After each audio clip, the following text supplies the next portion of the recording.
Hello, class. We are reaching the end of the second idyll. We only had two recordings for the second idyll, and this one is recording the dreams of separation. Let's read in verse number 1 of chapter 3. On my bed, night after night, I sought him whom my soul loves. I sought him, but did not find him. After Solomon leaves, Shulamit remembers a recurring dream during the winter months in which she is separated from him and cannot find him. The long winter's separation and its attendant longing had crept into her dreams and turned them into nightmares.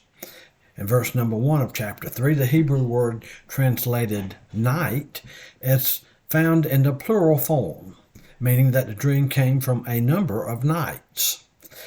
She would be sleeping when a painful longing would seize her. Solomon appeared to have forsaken her and withdrawn from her, and she was unable to recover him. Let's look at verses 2 through 4. I must arise now and go about the city, in the streets and in the squares. I must seek him whom my soul loves.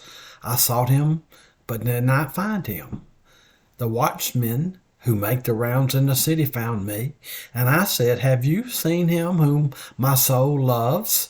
Scarcely had I left them when I found him whom my soul loves.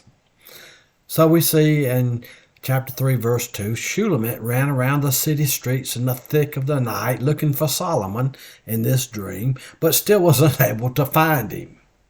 When the watchman found her in verse 3, she asked them of his whereabouts. No sooner had the question left her mouth that she saw him. Let's look at verse 4. Scarcely had I left them when I found him whom my soul loves. I held on to him and would not let him go until I had brought him to my mother's house and into the room of her who conceived me. Shulamit then held Solomon fast until she brought him with a gentle strength into her mother's house. The mother's house represents a place of security and may have represented something special to Shulamit, a place of intimacy, and bringing Solomon there suggests the depth of her affections for him. Thus the dream ends happily, with Solomon found again and by her side. But this dream began with a nightmare. Shulamit is only describing her dream. The events of the dream did not really happen, but were brought about by a real event, the winter's separation of Solomon. These were merely dreams, recurring over and over again, that troubled her sleep through the long winter of separation.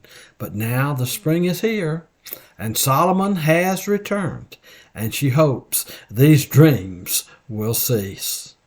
And that brings us to verse number 5. I adjure you, O daughters of Jerusalem, by the gazelles or by the hinds of the field, that you will not arouse or awaken my love until she pleases.